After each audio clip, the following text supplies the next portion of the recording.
The purpose of this video is to go over the various support offerings available to customers on an active service plan through Customer Source. This is part of the DIY Dynamics Customer Source video series.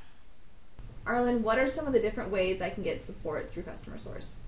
Within Customer Source, we have a few different avenues that you can go. So again, it all depends on what support plan you're on, what service contract you have with Microsoft Dynamics. If you happen to be on the basic plan, there's options available such as the Microsoft Dynamics community as well as the Knowledge Base Center that we can go to.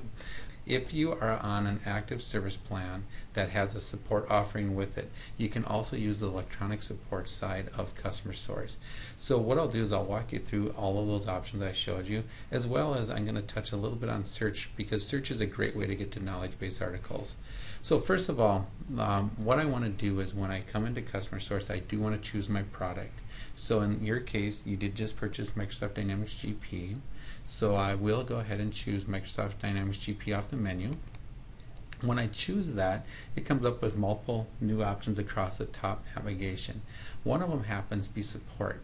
So I can click on support either on the top navigation, or you'll also notice on the left hand side there's a support as well. Those take you to the same locations.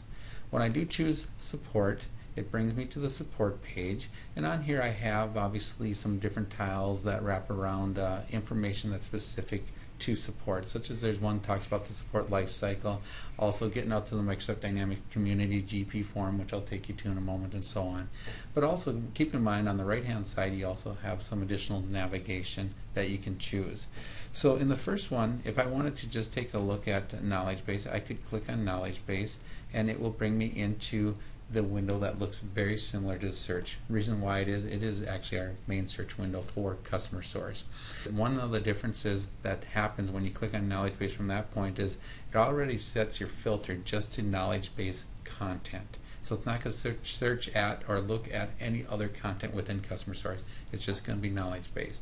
Now if you happen to go to the main search window and do your search the first time without that filter set, you can always click on it. And how you click on it is right underneath the search bar, or the search field in which you put the value in, you'll see an item called knowledge base.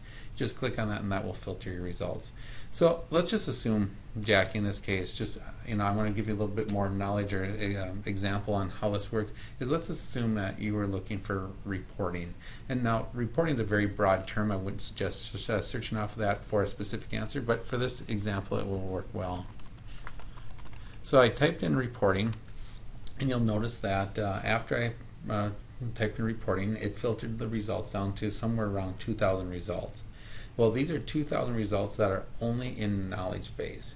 Now, again, you're a GP customer, so what we could do to even filter further down to these knowledge base articles is to click on Microsoft Dynamics GP, and you'll see now it brought it down to 467.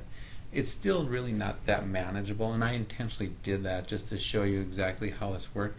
But if maybe you were looking for something more specific about, let's say, financial reporting in general ledger, maybe that's a term you type in to get your results more specific. But so knowledge base is one of them. So now we see up on the screen, we see 567 results for knowledge base based on the term reporting. If I click on the first one, let's say the very first one is what we're looking for, you'll see it brings me into a knowledge base article.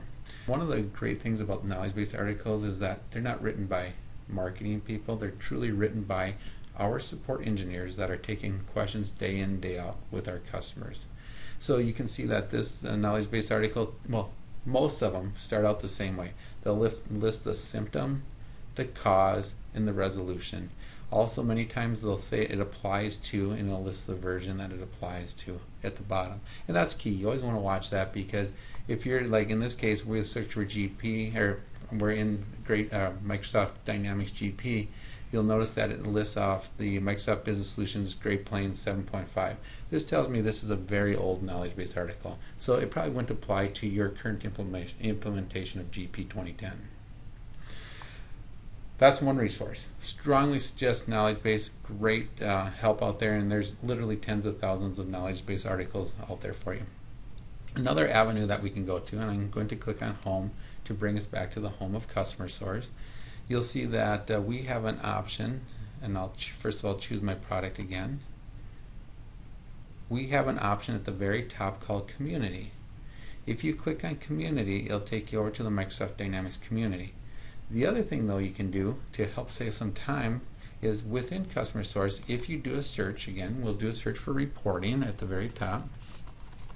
You'll see that in a moment it's going to bring back the results for reporting, and it's specifically targeting GP.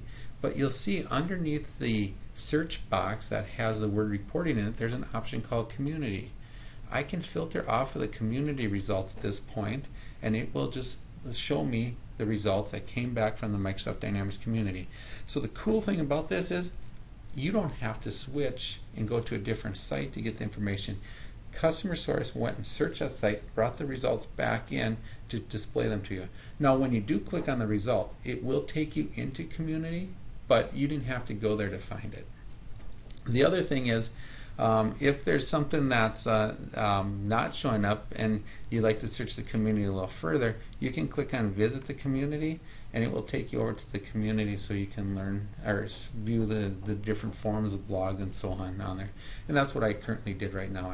I hopped over to the community site to take a look what's out there. Now one last resource that, one last resource that you can check out is within Customer Source. There is the support side of it, or the assisted support we call it. And if you're on a service contract with us that has a support offering, you can click on the support option again. And when you click on support, it'll come down on the left-hand navigation. You'll see an option called New Technical Support Request. Or if you wanted to view an existing one, maybe last week you submitted an existing one and you want to check the status, you can check the status here as well. In this case, you're going to do a new one, so we click on New Technical Support Request, and first of all it comes back and welcomes us and lets us know who we are and all that stuff. Then I can click the Next button. When I click the Next button, it's going to give me a bunch of different resources that are also available that I can use for self-support versus using the assisted support option.